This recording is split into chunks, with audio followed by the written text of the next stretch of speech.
Hello, everyone. How are we doing today? It is absolutely frigid outside. It is minus 35 degrees Fahrenheit.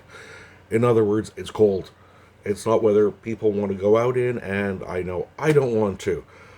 But just like the millions and millions of homes that are built every day, today I have a home to build. So, hold on. This is a cooking channel. Why am I building things? At Christmas, many of you saw that Christina sent me an Oreo house. Well, today we are finally going to get to build it. It's been a while, but we can do it. How is it going to come out? Who knows? Is it going to be suitable to live in, or is it going to be doomed to be condemned and eaten? We will see, and we will see you all in the kitchen.